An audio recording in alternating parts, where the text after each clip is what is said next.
Q&A, karena setiap pertanyaan selalu ada jawaban. Dipandu oleh Yohana Margareta.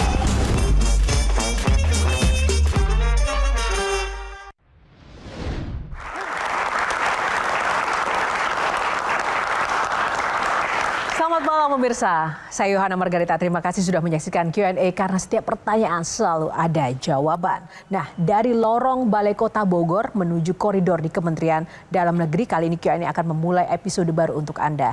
Sosok ini pernah berjalan di antara warga, mendengar langsung keluhan di trotoar, di pasar, hingga di gang-gang kota hujan. 2 periode memimpin Bogor membuat namanya lekat dengan gaya kepemimpinan yang dekat dan juga cepat. Kini langkahnya berpindah dari mengurus satu kota menjadi bagian dari tim yang mengawal lebih dari 500 pemerintah daerah di seluruh Indonesia. Bagaimana perspektif seorang mantan wali kota ketika kini melihat Indonesia dari meja wakil menteri? Apa pelajaran dari Bogor yang bisa dibawa ke panggung nasional? Dan bagaimana perjalanan hidup dari mengejar mimpi hingga membentuk cara pandangnya tentang kepemimpinan. Malam ini kita akan mendengar cerita, refleksi, dan juga pemikiran tentang masa depan daerah di Indonesia. Inilah Q&A Kacamata Bima. Kami undang langsung Wakil Menteri Dalam Negeri Bima Arya Sugiarto. Tepuk tangan. Lebih meriah lagi untuk Kang Bima.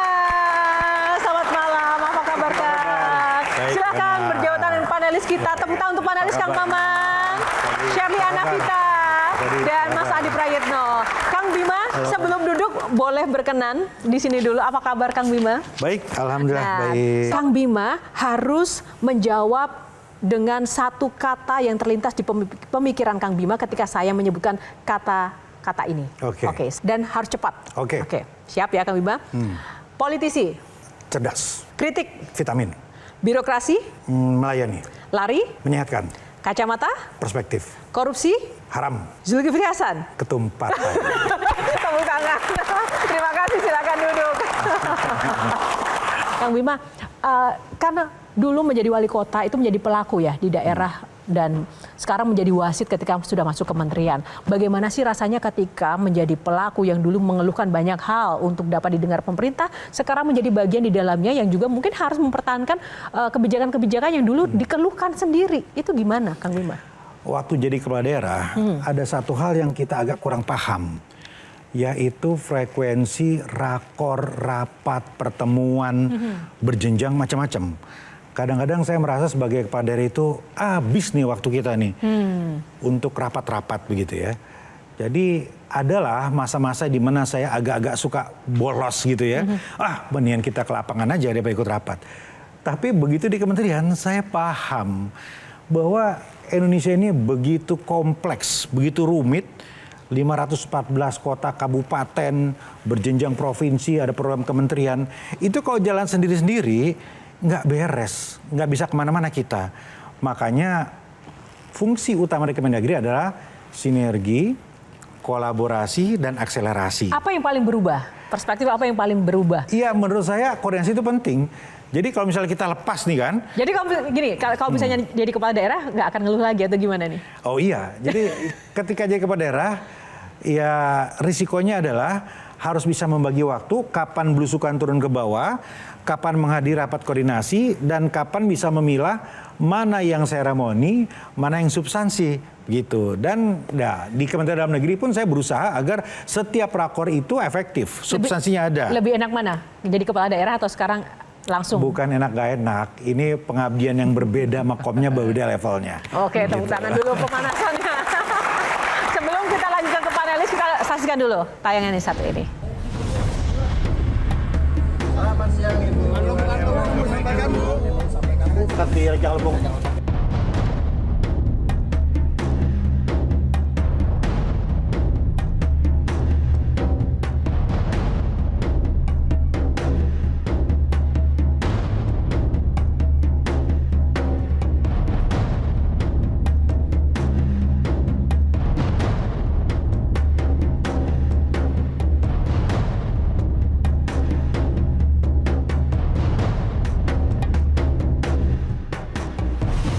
Bupati sampaikan dulu untuk masyarakat di Rejang Lebong. Ya, sampaikan dulu Pak.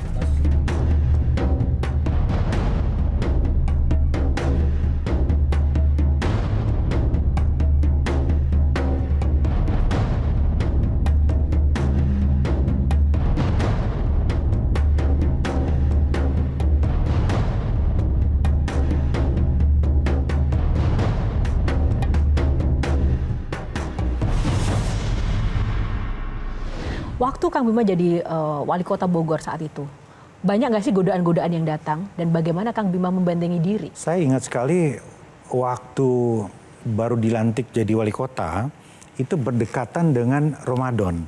Jadi begitu dilantik kemudian masuk Ramadan. Di pertengahan bulan Ramadan itu sekretaris saya lapor, Pak Wali minta arahan untuk THR. Saya bilang THR apa? Ya setiap tahun Pak Wali Kota itu selalu memberikan THR. Untuk siapa? Disampaikanlah datanya. Agak panjang daftarnya. Saya hitung-hitung nggak kurang dari 1 miliar kebutuhan itu. Terus saya bilang ini uangnya dari mana? Kata sekretaris saya, mohon maaf, saya nggak tahu. Biasanya ada aja begitu kan. Disitulah saya merasa pertama kali dibenturkan pada jebakan-jebakan birokrasi. Jadi untuk harmoni, untuk stabilitas, untuk menjaga kebersamaan, itu ada ongkos-ongkos biaya politik. Kalau nggak hati-hati, itu kan kemudian kita bisa ngambil dari sumber-sumber yang kemudian menjerat kita. Dan yang bahaya adalah misalnya nih, ya udahlah kita ambil dulu 100 gitu. Yang buat dikasih ke orang 80, 20 diambil kita. Dan kalau kita perintahkan orang ngambil, kita nggak tahu orang itu ngambilnya berapa dan kemudian dibagikan berapa, kan begitu. Ini menurut saya salah satu persoalan utama. Korupsi bukan hanya untuk memperkaya diri, tapi korupsi karena terjebak oleh lingkaran setan dan kebiasaan-kebiasaan lama. Nah makanya kemudian saat itu saya bilang enggak. Uang dari mana? Kita nggak ada uang. Setelah itulah rasanya selama beberapa tahun pertama setiap minggu kita di demo di Balai Kota.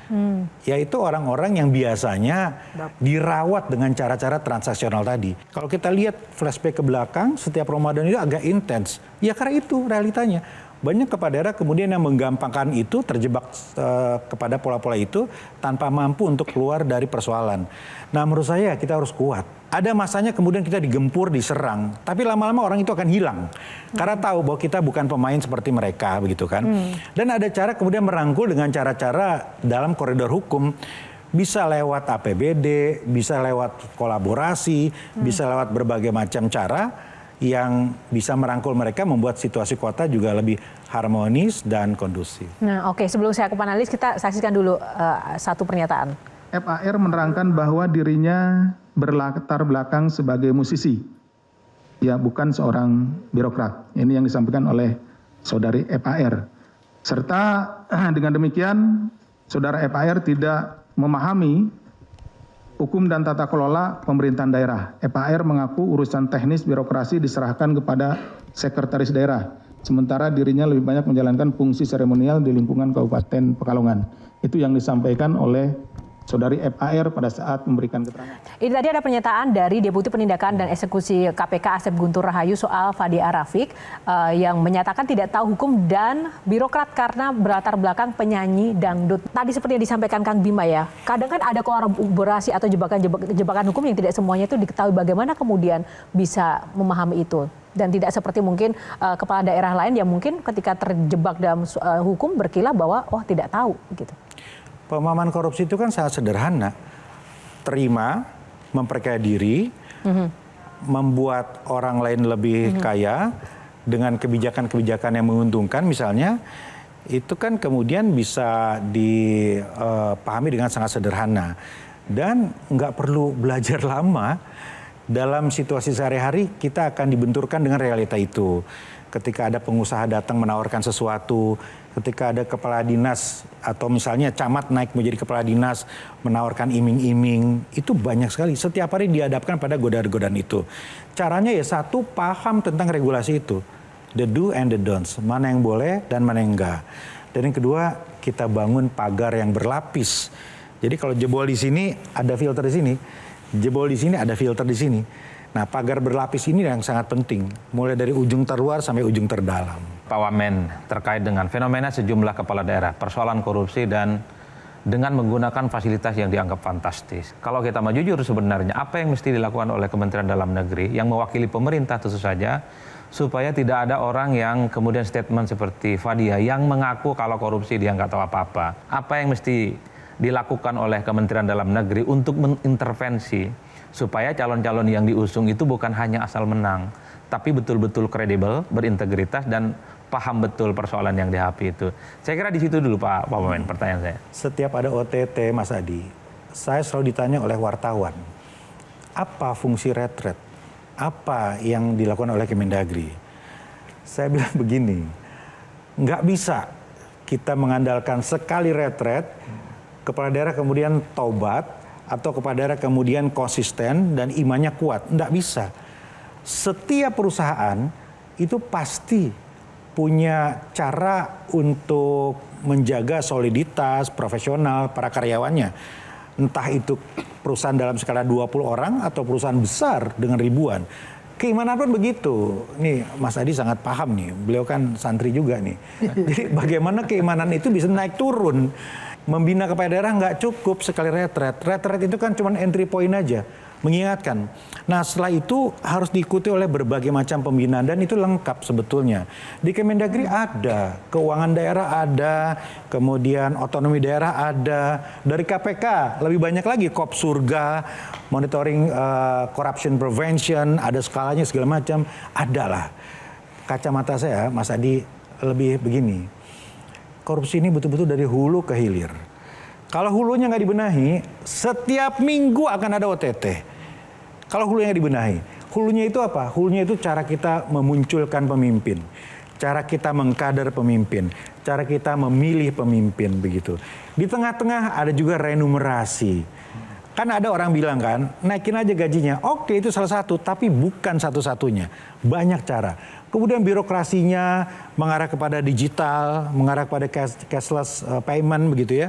Kemudian pengawasan publik dan lain-lain. Termasuk edukasi pemilih. Dulu kita ingat Mas Adi, Kang Maman, 99-2004 itu ketika pemilu, itu banyak lembaga-lembaga yang fokus pada edukasi pemilih. Bahkan dipublikasikan politisi busuk, jangan pilih ini loh. Ini pernah dipenjara sekian tahun, ini pernah terlibat skandal ini. Nah hari ini kita melihat agak kurang edukasinya. Tapi ini PR buat Bawaslu, buat KPU, buat Kemendagri, buat kita semua, buat pengamat politik juga. Ada dua penyakit bawaan yang saya kira memang sering kita lihat dalam kepala daerah kita. Hidupnya gaya-gayaan Pak, pakai fasilitas yang sangat fantastis. Di tengah kesulitan rakyat beli mobil operasional 8,5 M. Orang lagi kesusahan. Nah ini kan fenomena yang sebenarnya baru menguap 1-2 tempat. Di berbagai tempat itu sebenarnya terulang tapi tidak terekspos. Nah tentu Kementerian Dalam Negeri yang kita tangkap sebagai mentor utama kepala daerah. Nah yang kayak gini gimana caranya bahwa memaknai menjadi pejabat publik itu adalah a servant. Dia adalah seorang pelayan, bukan ingin tampil sebagai sesuatu yang memang diukur dengan fasilitas-fasilitas materi. Pak Sebelum dijawab, kita harus jeda dulu, Kang Bima. Saat lagi Q&A masih akan kembali karena setiap pertanyaan selalu ada jawabannya, Kang Bima. Tepuk tangan. Kalau ketemu kepala daerah tuh selalu kalimatnya adalah nggak mungkin nggak korup. Karena harus merawat kenyamanan-kenyamanan yang haram tadi itu. Kok kamu baik sekali sama Pak Wamen? Biasanya kamu galak di medsos itu.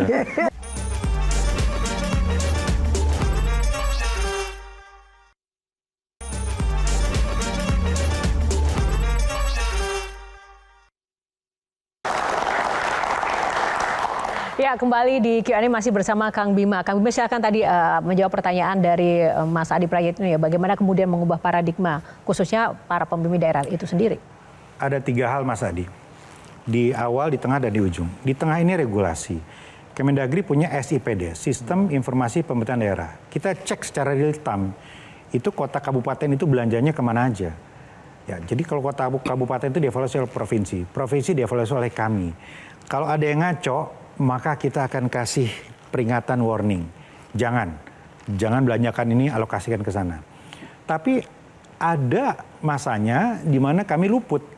Ya misalnya nih, soal mobil itu cukup misalnya sekian ribu cc gitu ya, tanpa disebut mobilnya apa, kan gitu. Nah kalau nggak ditelisik lebih jauh, maka bisa saja itu luput. Begitu. Tapi kami bisa saja kemudian kayak kasus yang di Kalimantan Timur, Pak Menteri dan saya langsung komunikasi dengan Pak Gubernur, meminta agar beliau menyesuaikan dengan prinsip efisiensi. Nah itu di tengah ya regulasi, ada mekanismenya.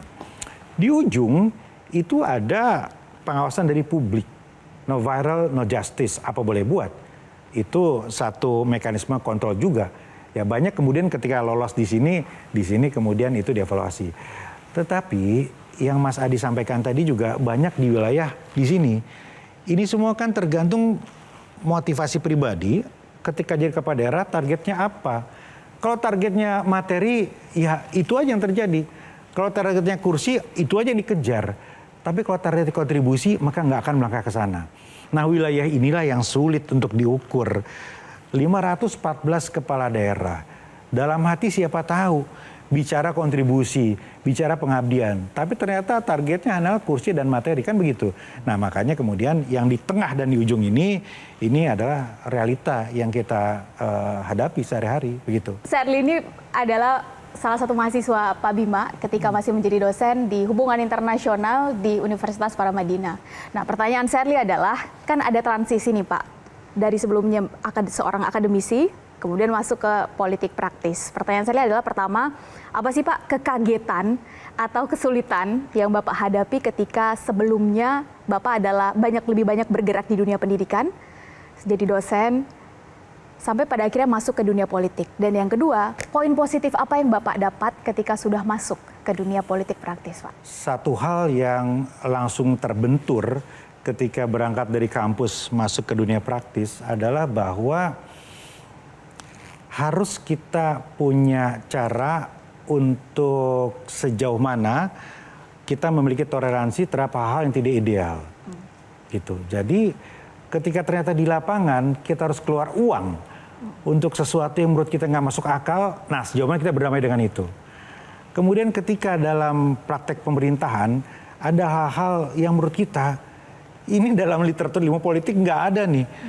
Ya, bagaimana berkomunikasi dengan Forkopimda, dengan Kapolres, dengan Kajari, dengan pengadilan, dengan LSM, dengan mahasiswa begitu ya. Itu kadang-kadang jiwa saya tuh meronta-ronta gitu. Ngapain gitu. Tapi kemudian nggak bisa. Nah disitulah saya menemukan teori sendiri, yaitu threshold. Jadi idealisme itu ada thresholdnya. Kalau terlalu rendah, maka akan jadi pemain. Apa aja boleh gitu ya. Tapi kalau threshold terlalu tinggi, apa aja nggak boleh, kita naif. Kita akan mental dari politik gitu. Jadi menentukan ambang batas toleransi kita terhadap praktek-praktek yang tidak sesuai dengan nurani, itu adalah seni tersendiri dan jam terbang. Gitu. Awal, wah saya patok tinggi sekali. Ya, awal itu saya patok tinggi sekali, apa aja enggak. Tapi ternyata nggak bisa nih, nggak jalan juga apa yang saya mau gitu kan. Nah kemudian agak mulai dilonggarkan. Tapi saya nggak mau terlalu longgar sehingga kemudian saya masuk penjara, kan nggak boleh juga. Yang saya kemudian nikmati, syukuri, bertahan sampai hari ini adalah dulu ketika di kampus, di ruang kelas kita dulu, kan berjuang dengan lisan. Dan kalau sekarang itu dengan tanda tangan, dengan tulisan, itu mengubah. Dulu jadi dosen dengan pikiran, dengan lisan. Nah sekarang tanda tangan kita itu artinya banyak sekali. Rumah tidak layak huni ribuan, begitu ya. Kemudian beasiswa untuk anak-anak. Kemudian bagaimana kita menganggarkan, itu luar biasa. Nah di kementerian kan juga sama. Bersama-sama Pak Menteri, saya membackup sepenuhnya agar bisa mengarahkan pemerintah daerah mengalokasikan anggaran yang masuk akal. Kok kamu baik sekali sama Pak Wamen? Biasanya kamu galak di medsos itu. Bukan karena bekas dosen kan. Dan Serly juga biasanya juga agak kritis loh sama pejabat. Iya, kamu itu nggak ada wajah baik-baiknya. Kamu ini agresif betul ini. Baru satu segmen. Baru satu segmen. Mas Adi, tapi saya beneran having deja vu karena dari awal beliau tadi menjelaskan. Itu terasa sekali. Begitulah beliau dari dulu. Jadi menjelaskannya itu membuat kita paham bahwa ya terlepas dari pemahaman kita mungkin ya ada yang di mediocre, ada yang mungkin lebih rendah, tapi itu membuat kita ternyata politik itu adalah kehidupan kita ya gitu Mas. Kalau ketemu kepala daerah tuh selalu kalimatnya adalah nggak mungkin nggak korup. Karena harus merawat kenyamanan-kenyamanan yang haram tadi tuh. Yang di sekeliling itu oknum LSM, wartawan, Forkopimda, tapi Kang Bima lolos nih di Bogor. konkretnya gimana sih supaya kenyamanan itu tidak harus selalu diikuti tanpa juga harus terus terganggu oleh demo-demo mereka yang mengganggu pekerjaan-pekerjaan kita. Oke, itu yang saya bilang tadi. Ada yang nggak bisa ditoleransi. Misalnya ya, ini ada anak-anak mahasiswa. Ketika ada kunjungan presiden yang kita sangat ingin agar lancar, mahasiswa ini mengancam untuk buat demo. Kemudian mereka bilang, oke lah Pak Wali, ini melalui perantara ya, kita akan gunting, akan cut demo ini, tapi kami minta 50 juta. Nggak ada toleransi saya, nggak ada. Nggak ada. Ya, silahkan kalian demo, saya hadapi. Kira-kira begitu. Nggak ada toleransi. Itu banyak yang seperti itu. Datang ke rumah dinas, Pak, tolong kami kenalkan dengan dinas-dinas gitu, supaya kami bisa dapat proyek. Kami nggak akan demo-demo. Nggak ada, saya bilang. Caranya nggak begitu. Caranya bagaimana? Ah ini, saya teman-teman Cipayung gitu ya, kumpul, oke, kalian punya program apa? Yang bagus-bagus. Kita cari titik temunya. Dinas, bantu mereka. Mereka mau edukasi tentang kesehatan, kan gitu. Jadi bukan keras, bukan begitu. Dididik bersama-sama, mereka happy. Program jalan, kita senang dibantu, nggak ada pragmatisme. Begitu. Silakan tanya ke teman-teman mahasiswa, bagaimana pola saya waktu itu. Gitu. Orang LSM pun bisa begitu? Iya, LSM yang waras, pikir panjang ke depan mau. Kalau yang enggak kita tinggalin, Kang. Nggak diganggu terus-terusan? Iya diganggu awal-awal bosen juga kan. Nah terus-terusan diganggu tapi nggak cair juga ya buat apa, kan gitu. Nah, mengalami ancaman-ancaman? Wah, itu. difitnah, dibully, diancam pembunuhan juga ada, anak istri diancam. Ya. Sampai ancaman pembunuhan? Ya ada masa-masa berat di mana ada ancaman-ancaman seperti itu, ada juga. Dalam satu kasus saya pernah pakai rompi anti peluru selama beberapa minggu. Ya. Karena ada ancaman itu. Dan ancaman itu bukan hanya ke saya, ke anak-anak. Nah, biasanya ketika sudah masuk ke ancaman keluarga itu kan menjadi titik kelemahan. Bagaimana kemudian harus menangani, mengendalikan psikologi yang sangat bergejolak gitu. Antara harus tetap kuat untuk mengamankan kepentingan masyarakat, tapi juga kepentingan keluarga, keamanan mereka juga harus dipertahankan. Bagaimana itu, Kang? Iya, ada ikhtiar duniawi dan ada ikhtiar ukhrawi. Yang duniawi itu ya penjagaan keamanan, CCTV segala macam gitu ya, itu pastilah gitu. Tapi yang ukhrawi itu lebih kepada nilai-nilai kita. Jadi misalnya ya, ada satu kasus di mana saya sangat berisiko untuk untuk dipidanakan begitu. Padahal saya nggak melakukan apa-apa. Istri saya kemudian mengumpulkan anak-anak. Kalau terjadi sesuatu kepada ayah kamu, yakinilah bahwa ayah kamu tidak melakukan apa-apa. Ayah kamu orang baik, ayah kamu targetnya adalah untuk kebaikan warga. Jadi apapun yang saya lakukan, anak-anak saya percaya bahwa bukan untuk hal-hal yang sifatnya duniawi tadi. Gitu. Jadi anak saya selalu dukung, dan dukungan itu membesarkan hati saya. Anak-anak saya nggak percaya dengan apa yang gonjang-ganjing terjadi di luar tadi. Gitu. Tidak semua kepala daerah memiliki panggilan yang baik seperti itu. Nah, bagaimana kemudian menghadapi karakter kepala daerah yang berbeda-beda di seluruh Indonesia itu? Memanagenya seperti apa? Oke, kalau bagi saya, kita harus cukup sabar untuk mendengar. Mereka kan pasti banyak sekali problematika. Kalau kita nggak dengar, kita nggak bisa kemudian melakukan diagnosa, oh ini dianya yang bermasalah. Oh ini dia korban dari sistem, kan gitu. Setiap hari saya pasti menerima anggota DPRD, kemudian wakil bupati, wali kota, wakil gubernur, itu datang ke Kemendagri. Mereka curhat. Ya nomor satu, harus ada ruang yang cukup besar untuk secara sabar mendengar. Dari situ kemudian kita bisa mengidentifikasi, oh ini memang dia ini yang salah. Atau oh enggak, ini dia korban, kan gitu. Jadi kemampuan untuk mendiagnosa itu penting bagi seorang pemimpin. Baru kemudian kita menyampaikan kepada mereka tadi apa yang kita yakini. Mana ambang batas yang ideal, mana yang menurut kita mereka harus lakukan secara taktis di lapangan. Pemimpin itu kan bagi saya, dalam kacamata saya, itu bukan petugas administratif. Lebih sering ngaji Mas Adi di luar negeri. Mungkin karena SPP-nya kurang ya, makanya sering ngaji ya. Kayaknya begitu juga.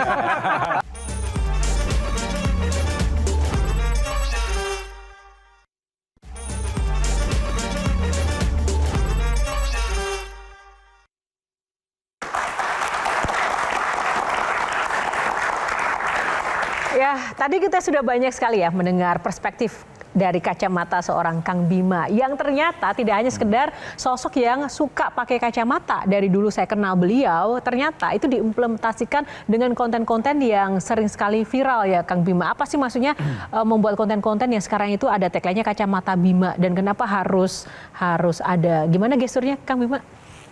Asik. Mau apa sih dengan bikin konten seperti itu Kang Bima? Pemimpin itu kan bagi saya, dalam kacamata saya, itu bukan petugas administratif. Pemimpin itu adalah memberikan motivasi dan edukasi. Ada perspektif yang harus dia bagi kepada orang, gitu. Kalau enggak ada bedanya pemimpin dan pengikut. Di posisi wali kota, di posisi di kabinet, warna itu tetap harus ada. Nggak boleh terjebak dengan rutinitas bisnis as usual. Tapi warga itu perlu untuk diberikan pemahaman. Hari ini kan kita dibombardir dengan berbagai macam kanal informasi. Dan harus ada perspektif dari pemerintah menurut saya yang juga bisa dianggap rasional dan objektif oleh warga. Makanya saya merasa perlu untuk membuat konten-konten yang memberikan perspektif-perspektif tadi. Ya, durasi 1,5 menit begitu, gampang dicerna, tapi paling tidak nangkap substansi seperti apa. Oke, kita lihat langsung aja beberapa contoh dari kontennya Kang Bima ya, Kacamata Bima berikut ini. Saat ini ramai sekali soal penerima beasiswa LPDP. Merayakan Imlek itu sudah biasa. Ramadan juga sama. Tapi dalam kacamata saya, tahun ini luar biasa. 67 hari yang lalu, Aceh Tamiang seperti kota mati. Dalam kacamata saya, ada dua hal yang penting dalam peristiwa ini. Yang pertama adalah bahwa pemerintahan hadir. Yang kedua, ini yang penting. Aceh Tamiang menjadi kawah candra di muka bagi calon pemimpin masa depan. Kang Bima, ketika pejabat sudah masuk ke ranah media sosial khususnya dengan konten-konten seperti itu kan pertanggungjawabannya juga besar, pedang bermata dua ya. Kalau baik kemudian viral bagus, tapi di satu sisi seolah ada pertanggungjawaban moral yang harus menjadi sebuah ekspektasi masyarakat begitu. Kalau tidak sesuai nanti pasti dihujat netizen, dan di bagian mana yang benar-benar mungkin pernah membuat Kang Bima itu jadi baper gitu. Satu hal yang paling berat menjadi pemimpin adalah menyatukan antara pikiran, lisan, dan perbuatan. Nggak mudah gitu. Dan di sosmed kita diuji itu. Ketika kita posting sesuatu yang ideal, otomatis gitu. Otomatis kita harus menjaga itu supaya sama antara panggung depan dan panggung belakang. Ada sosok-sosok yang panggung depan dan belakang itu gapnya bagai bumi dan langit. Ketika orasi menginspirasi, tapi keluar dari panggung itu basi, dingin, sedingin-dinginnya misalnya. Ketika di podium berbicara normatif, tapi sehari-hari sangat pragmatis begitu. Dan bagi saya ujiannya adalah menyatukan tadi, pikiran, kebijakan, dan lisan. Sosmed adalah menguji itu. Pernah nggak dihujat netizen karena konten Kacamata Bima? Ya sejujurnya hilaf pernah agak terlalu lebay. Kadang-kadang kita terus semangat gitu kan. Jadi ada kita buat konten ternyata buat kita misalnya ya, saya merasa perlu menunjukkan kebersamaan di lingkungan kerja. Jadi di ruangan kerja saya itu saya ajak, ini setiap hari, ini tradisi dari dulu. Jadi semua staf, administrasi itu makannya bareng sama saya. Daripada mereka jajan luar, merekanya boros, lebih baik ngambil sama-sama. Nah, saya buat konten, makan sama-sama di kantor. Entah kenapa ternyata yang banyak itu ya buliannya. Dianggap ya, apa? Dianggap ASN itu gabut, ASN itu ngabisin uang negara, ngapain makan-makan, padahal kan itu sehari-hari. Nah disitulah saya belajar sesuatu, bahwa ada sensitivitas publik yang luar biasa terhadap abdi negara. Nggak boleh lah kita, walaupun takarannya menurut kita normal, tapi ya yang ingin dilihat adalah bekerja. Nah, empati itu Kang Bima ya. Menurut saya akhir-akhir ini kita dipertontonkan banyak sekali pejabat yang tidak memiliki empati terhadap kondisi publik saat ini. Bagaimana menurut Kang Bima? Empati itu harus terus diasah gitu ya, dan diperkuat, diingatkan oleh pagar-pagar. Makanya untuk launching satu konten, diskusinya agak lama. Tadi Kacamata Bima durasinya 1,5 menit. Tapi diskusinya bisa 3 hari. Ya, supaya ada empati, supaya pas begitu. Kalau dari kacamata Kang Maman? Justru saya tertarik tadi soal nilai baik yang membuat anak kita nanti bangga, anak cucu kita nanti bangga. Tapi pernah nggak kebayang bahwa anak cucu yang dari orang-orang baik itu jadi frustrasi? Tidak ada anak Insinyur Sutami, tidak ada anak Jenderal Hugeng di DPR dan di kementerian. Tapi dia melihat ada anak koruptor duduk di sana. Ada anak yang dulu bapaknya ditangkap ada di sana. Anak baik ini justru nggak dapat tempat. Pernah nggak ngebayangin nanti anak Bima juga mengalami itu karena bapaknya nggak membukakan jalan, nggak suka nepotisme dan lain sebagainya. Sehingga mereka memilih kabur aja lah. Ya ini agak emosional sebetulnya ya. Ya anak-anak saya itu tidak kita arahkan. Walaupun saya punya cita-cita agar anak saya juga memberikan kontribusi menjadi pemimpin. Tapi ternyata dalam perjalanannya tidak mudah menjadi anak wali kota gitu. Ada hal-hal yang membuat mereka kemudian memiliki persepsi yang kurang baik terhadap politik begitu. Itu realita ternyata. Jadi di posisi kita sebagai orang tua, kita hanya meyakinkan pada mereka bahwa just do your best and insya Allah will do the rest gitu. Jadi meminta mereka melakukan yang terbaik dimanapun itu, nggak usah harus di politik, nggak usah di bidang yang sama dengan orang tua, tapi berikan yang terbaik, maka semuanya akan dimudahkan, kira-kira begitu. Kalau tadi kan bicara soal anak pejabat, kalau kita bicara soal anak bangsa yang kemarin juga lagi rame banget soal beasiswa gitu, Kang Bima. Bagaimana pendapat Kang Bima ketika banyak anak-anak bangsa kita yang mendapatkan fasilitas beasiswa, tapi ternyata tidak memiliki panggilan berbakti yang juga sejalan gitu dengan tujuan negara? Ya harus dipahami bahwa beasiswa itu kan dari pajak, dari uang rakyat. Uang rakyat harus kembali ke rakyat, memberikan manfaat, jangan mampir ke kantong pejabat, apalagi digunakan untuk kepentingan pribadi begitu. Lain kalau sumbernya beda. Ini kalau sumbernya dari rakyat maka harus dirasakan begitu. Nah karena itu ketika memperoleh beasiswa, semangat untuk mengembalikan kepada negara itu harus kuat begitu. Kami dulu dapat beasiswa dari Australia, nggak terlalu dapat kewajiban pulang. Tapi rasanya waktu itu nggak ada yang nggak pulang. Semuanya pulang. Karena ketika berangkat itu mindsetnya adalah kita ingin menjadi bagian dari generasi yang mengubah negara menjadi lebih baik gitu. Itu. Nah memang ada alasan misalnya. Ya nanti kalau pulang terbentur dengan realita KKN, Ordal dan lain-lain. Semua generasi punya masalah yang sama kok. Apa momen yang paling keras yang pernah dialami ketika dulu mendapat mahasiswa dan juga kuliah di Australia? Kan katanya sempat jadi cleaning service atau mengerjakan banyak hal. Apakah itu juga yang membentuk seorang Bima Arya menjadi seperti sekarang? Iya. Ya saya merasa 4 tahun di Australia itu dibenturkan terhadap berbagai macam realita begitu ya. Saya kerja keras, ya. Kerja kerasnya itu mulai dari yang paling kerja kasar, metikin anggur, kemudian berangkat subuh pulang malam, motong-motong daun di musim dingin, bersihin toilet yang malamnya dipakai orang-orang bule itu mabok gitu ya, kemudian ngelap mobil, sampai di tahun-tahun terakhir agak bergengsi lah jadi periset gitu ya. Jadi udah ngotak kerjanya begitu. Ya saya merasakan betapa tidak mudah gitu berjuang di luar. Tapi yang justru buat saya lebih membentuk adalah kita mendapatkan helikopter view ketika di luar itu. Lebih jernih melihat negara kita dari kejauhan.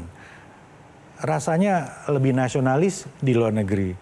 Lebih sering ngaji Mas Adi di luar negeri gitu ya. Lebih solid di luar negeri. Mungkin karena SPP-nya kurang ya, makanya sering ngaji ya. Kayaknya begitu. Balik ke kampus hari ini itu mirip berjalan di tempat yang sunyi. Ngajar, membimbing, bikin jurnal, bikin makalah dan seterusnya. Dan kesejahteraannya tidak terjamin. Apakah jalan suci ini yang memang harus menemani hari-hari tua Pak Wamen di kemudian hari?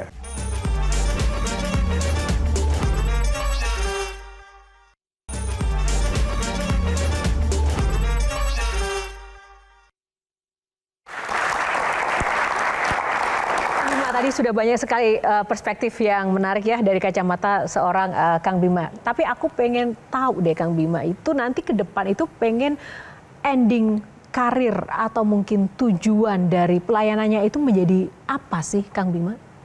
Saya ingin kembali ke kampus ngajar lagi. Pengen jadi dosen? Iya, kembali jadi dosen, ngajar, kemudian terus menulis buku, dan kalau ada jalannya ya ingin sekali jadi guru besar. Tapi kan perjalanan politik Kang Bima kan panjang. Saya waktu jadi reporter saya ngikutin banget. Kan konteksnya tadi kan memberikan arti, memberikan kontribusi, bukan hanya cari kursi ya. Jadi ya buat saya memberi kontribusi bukan cuma cari kursi, adik-adik dicatat ya. Oh, memberikan arti bukan hanya sekedar cari kursi. Iya, jadi ya bagi saya pencapaian tertinggi itu ketika saya menuntaskan menjadi wali kota di Bogor selama 10 tahun. Sangat membanggakan buat saya dan keluarga, dan sangat dalam gitu ya. Nah setelah itu bonus aja, ya, alhamdulillah dipercaya sebagai wamen. Ya, tapi setelah ini kan bagi saya kembali ke kampus itu hal yang terindah buat saya, ya, mengajar. Nyambung satu silakan, Shirley. Karena Pak Bima bilang akan kembali ke kampus, harapannya menjadi guru besar. Jadi saya jadi muncul pertanyaan. Sebenarnya nggak boleh berandai-andai, tapi pertanyaannya adalah andai tidak menjadi seorang akademisi atau bergerak di dunia pendidikan dan tidak masuk politik, maka peran apa yang akan Kang Bima ambil dalam hidup ini? Saya itu dari SD ya, SD. Bapak saya itu bicaranya sama. Hidup sekali, hidup jangan diperbudak materi, hidup memberikan arti, itu aja. Jadi dimanapun itu asal berarti. Kalau saya ditakdirkan misalnya bisa memilih gitu, pengen banget saya jadi pemain bola yang memberikan arti bagi negara misalnya gitu ya. Jadi saya ketertarikan itu banyak banget. Saya suka olahraga, saya suka musik, saya suka seni, suka baca, suka literatur gitu. Jadi rasanya pengabdian itu jadi banyak. Ya, saya baru mendirikan yayasan. Yayasan ini bisa bergerak di bidang kemanusiaan, bidang pendidikan, kesehatan, macam-macam gitu. Jadi rasanya kalau kata orang Jepang itu ikigai. Selalu ada alasan ketika kita bangun pagi melakukan sesuatu yang menyenangkan. Sama, saya punya banyak alasan kalau andaikan tidak berlanjut lagi sebagai wamen. Banyak gitu, karena kepemimpinan tadi dan karena ingin memberikan arti tadi. Nah, apa yang Kang Bima sekarang dapatkan dan sudah capai sampai titik ini, apakah sudah sesuai dengan impian atau ekspektasi, mungkin cita-cita dari kecil, masa muda, sudah mendapatkan semua yang mungkin pernah di... Alhamdulillah, sedari kecil saya sudah tertarik isu politik dan pemerintahan dan juga ilmu pengetahuan. Jadi dari usia 24, kaki kiri saya di kampus sudah mulai mengajar, kaki kanan saya di politik. Nah hari ini pun seperti itu. Kenapa muncul kacamata Bima? Ini kaki kanan saya ada perspektif akademik, gitu, untuk mengimbangi kaki kiri saya yang ada di birokrasi dan pemerintahan. Jadi dua dunia inilah yang selalu saya cita-citakan dari kecil dan Tuhan memberikan ruang hari ini yang sangat saya syukuri. Ini Pak Wamen, saya rasanya nggak terlampau yakin kalau sudah nggak di birokrasi, nggak di politik, nggak jadi wakil menteri dan pejabat publik yang lain mau balik ke kampus. Balik ke kampus hari ini itu mirip berjalan di tempat yang sunyi. Ngajar, membimbing, bikin jurnal, bikin makalah dan seterusnya, dan kesejahteraannya tidak terjamin. Apakah jalan suci ini yang memang harus menemani hari-hari tua Pak Wamen di kemudian hari? Ini hanya mempertebal pilihan hidup nanti untuk saya. Gitu. Sepertinya jalan suci versi Mas Adi agak berbeda dengan jalan suci versi saya. Karena nggak seperti itu, Mas. Ya, jalan suci yang tadi yang sunyi itu juga bukan pilihan saya. Nggak betah saya kalau hanya sekedar nulis dan ngajar. Pasti banyak bumbu-bumbu aktivitas sosial. Pasti banyak bumbu-bumbu turun ke lapangan. Entah saya buka perpustakaan untuk warga, entah saya buka forum-forum diskusi bersama aktivis, entah saya buka kontes kepemimpinan untuk anak-anak mahasiswa, kira-kira begitu. Jadi enggak, Mas, bukan jalan suci dan sunyi seperti tadi, enggak. Tapi yang lebih dinamis, yang lebih happening lah kalau kata anak. Kang Maman. Ada dua sih, tapi yang pertama kadang-kadang kami rakyat ini juga ikut menormalisasi korupsinya pejabat sih misalnya. Misalnya ketika Mas Bima berdiri tadi, begitu beliau berdiri saya lihat sepatunya, ini nggak layak nih sepatu menteri ini.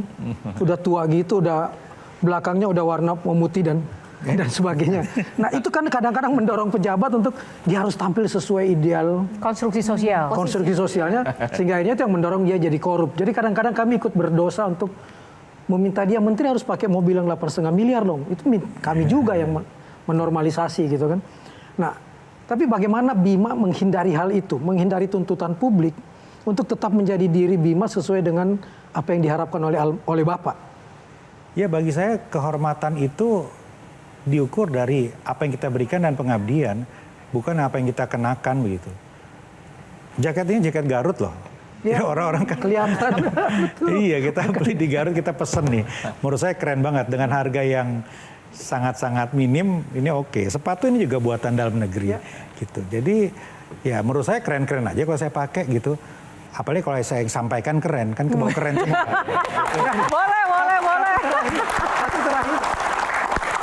Dengan segala yang sudah didapat hari ini, Bima Arya percaya bahwa Bapak Bima Arya bangga dengan Bima Arya? Ya, mudah-mudahan. Insya Allah. Bapak saya pernah bilang, kalau kamu jadi polisi, pangkat kamu harus lebih dari Bapak. Kalau kamu ngejar gelar, minimal kalau kamu harus S2. Nah sekarang saya sudah S3 dan posisi saya lebih tinggi dari ayah saya. Artinya bukan saya yang berhasil, tapi ayah saya yang berhasil mendidik saya. Oke. Terima kasih. Mohon maaf para panelis, waktunya habis, kita langsung closing statement aja. Closing statement dulu. Mas Adi, closing statement buat Ya kalau harapan terbesar saya kepada Pak Wamen Bima ini, bacaan kita bukunya Imam Al-Ghazali, Bidayatul Hidayah. Satu yang saya ingat, banyak saat ini orang pintar, orang hebat, termasuk pejabat publik, tapi tidak mau merealisasikan apa yang dia tahu. Jauh panggang dari api. Atau apa yang disebut oleh Pak Wamen tadi, dia sebenarnya banyak hal mengetahui terkait dengan semua persoalan apapun di negara kita, tapi dia tidak mau melakukan itu semua karena mungkin malas dan seterusnya dan seterusnya. Atau kalau boleh kita titip pesan, seorang pemimpin seperti Sayyidina Umar yang setiap malam dia mendatangi dari satu pintu ke pintu yang lain, memanggul beras untuk memastikan tak ada satupun rakyatnya yang kesulitan. Kalau itu yang disampaikan oleh Kementerian Dalam Negeri dan tidak ada lagi pejabat-pejabat publik yang kepala daerah menikmati kemewahan di atas penderitaan orang, saya kira ini akan menjadi oase di masa yang akan datang. Amin. Terima kasih Mas Adi. Dari Sarli, harapannya adalah yang pertama semoga Pak Bima terus konsisten. Sarli merasa bersyukur Pak, Sarli merasa beruntung punya privilege melihat Pak Bima sebagai seorang dosen dan Pak Bima di dunia politik. Dan ini adalah Pak Bima yang sama teman-teman. Dan yang kedua adalah, ini beneran Sarli loh Mas. Ini udah ketawa Mas. Iya nggak apa-apa. Nggak apa-apa. Dan yang kedua. Saya melihat Shelley itu seperti mu'alaf hari ini. Enggak, ini beneran Sarli Mas. Nggak apa-apa, tulus. Dan yang kedua Pak Bima, semoga apa yang Pak Bima pikirkan dan apa yang Pak Bima lakukan ini bisa terkooptasi. Lebih banyak lagi Bima Arya muda. Antara otak dan hati, kata Buya Hamka, ini dua hal yang nggak bisa dipisahkan dari manusia. Hari ini boleh jadi kalau hanya mengandalkan kecerdasan kita juga udah kalah teman-teman dengan AI. Tapi kalau bicara hati, boleh jadi hari ini itu yang kita butuhkan. Dua hal, yang pertama ketika nama Bima muncul di publik, saya langsung suka karena mensosialisasikan pendidikan politik bagi orang partai. Mudah-mudahan juga bagi anak-anak ini sedari kecil sudah harus tahu tentang politik supaya kita tidak menghadapi apa yang diakui oleh Bupati Pekalongan. Saya nggak ngerti politik lah, dia udah 2 periode misalnya. Itu yang pertama. Yang kedua, melanjutkan Mas Adi, kita butuh memang nama-nama tadi yang disebutkan dan termasuk butuh sosok seperti Agus Salim. Memimpin itu memang menderita, bukan untuk memperkaya diri. Hingga akhir hayatnya rumahnya pun masih sewa, masih kontrak. Pakaiannya pun ketika bicara di fora internasional penuh dengan telisik jahitan gitu. Saya berharap itu juga muncul di petinggi-petinggi kita yang lain. Supaya kami punya role model. Terima kasih Kang Maman. Terakhir closing statement dari Mas Bima, boleh menanggapi panelis? Dari sosok bertiga di hadapan saya, itu kita akan sampai pada satu kesepakatan bahwa politik itu bukan sekedar tontonan. Politik itu jauh di bawah kemanusiaan. Manusiaan di atas politik. Kenapa Mas Adi, Sherly, dan Kang Maman ini disukai oleh publik? Karena menampilkan perspektif kemanusiaan di atas politik dan bisa menjelaskan politik berdasarkan perspektif kemanusiaan. Ya, saya mendoakan bertiga ini tetap juga konsisten istiqomah dan mau didoakan agar orang-orang seperti saya yang sekarang berada dalam posisi yang sangat tidak mudah itu senantiasa bisa menyesuaikan, menyatukan antara pikiran, lisan bagi bangsa dan negara. Amin. Terima kasih. Baik pemirsa, terima kasih Kang Bima untuk sharingnya pada malam hari ini di Q&A. Terima kasih untuk panelis dan teman-teman mahasiswa dan juga pemirsa dimanapun Anda berada. Tepuk tangan buat malam ini. Demikianlah episode kali ini. Semoga dapat memberikan inspirasi dan juga menambah pengetahuan baru bagi Anda yang menyaksikan pemirsa. Atas nama kru yang bertugas, kita harus undur diri. Saya Yohana Margareta. Sampai jumpa di minggu depan dalam episode lainnya. Karena setiap pertanyaan selalu ada jawaban. Sampai jumpa lagi.